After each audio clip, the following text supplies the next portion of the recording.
Imagine this. It's night. The world is dark.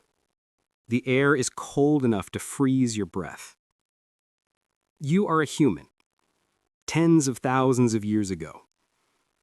Every sound in the forest feels like death waiting in the shadows. And then, light. A burst of orange. Crackling sparks. For the first time in human history, someone controls fire. It wasn't just warmth. It wasn't just light. It was the single moment that split human history in half. Because fire didn't just change how we lived. It changed who we were. Before fire, the world was a nightmare.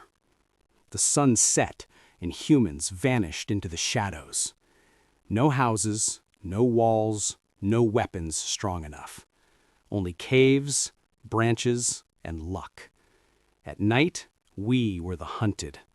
The forest was alive with killers, hyenas with bone-crushing jaws, lions waiting in tall grass, and saber-toothed cats with teeth as long as knives. Their eyes glowed in the darkness.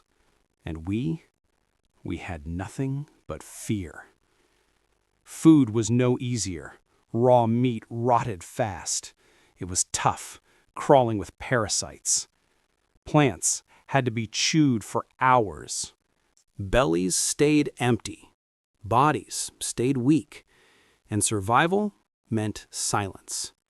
When the world went black, humans huddled together. No singing, no talking, just waiting, hoping the night would pass without claws tearing through the dark. This was life before fire. Short, brutal, and always on the edge of extinction. It began with an accident, a lightning strike, a storm ripping across the savanna. A single tree bursts into flames. Animals scatter in panic. The night sky glows with something our ancestors had never seen before. A fire that burns brighter than the sun itself. Most humans ran too, but not all. A few stayed, terrified, yes, but also hypnotized. The flames roared, the ground trembled, and in that chaos, one person, maybe a man, maybe a woman, stepped closer. Every instinct screamed, "Run!" but curiosity held them still. They reached out, carefully snapping off a branch engulfed in fire. For the first time in history, a human held light in their hands. That branch wasn't just a burning stick. It was survival. It was power.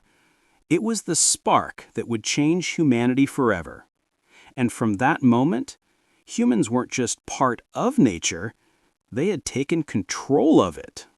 The first night with fire was unlike any night before. For the first time, predators kept their distance. Hyenas circled, lions prowled, but they didn't dare cross the wall of flames. The hunters of the night had become the hunted. Then came warmth. Nights that once froze bone and skin now glowed with comfort. Humans who once shivered in silence now sat closer, stretching out hands, feeling safety they had never known. And food. This was the true revolution. A strip of meat thrown into the fire sizzled and smoked. The taste changed. The smell changed. And most importantly, so did survival. Cooking unlocked more energy, more nutrition, more strength. Until the stars The were brain, our only the guide. very organ that made us human, began to grow sharper.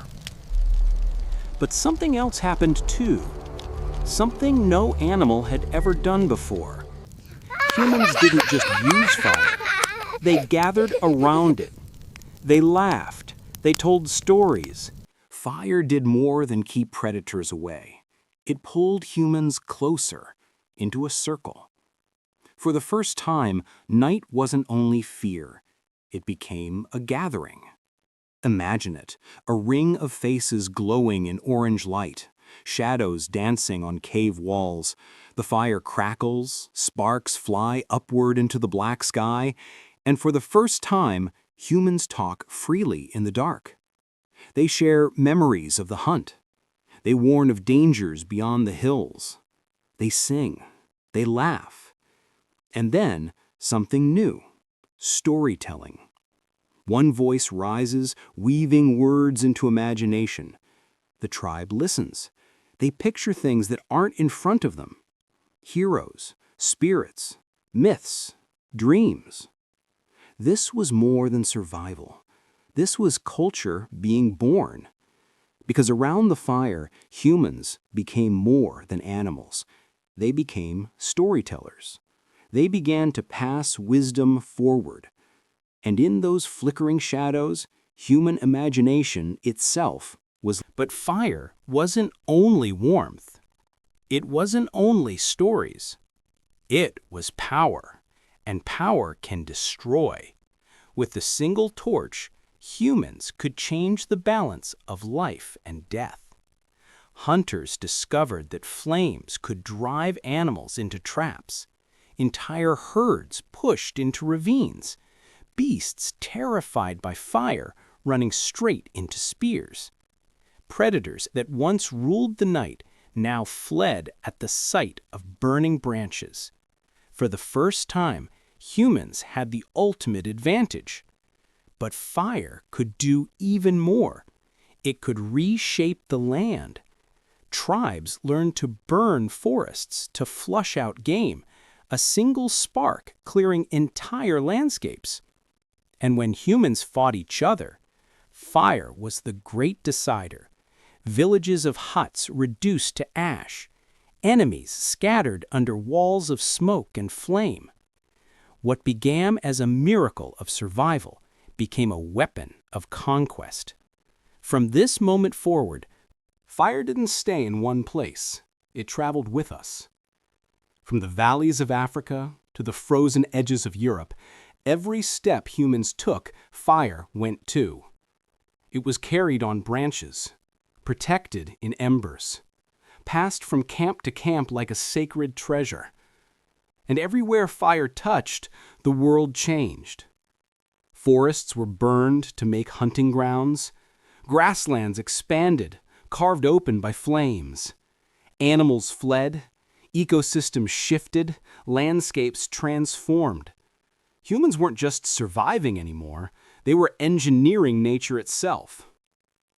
Fire became the great equalizer. It allowed tribes to push into colder, harsher lands. Where once the ice drove us back, now fire kept us warm. On the map, you'd see humanity spreading wider, faster, bolder.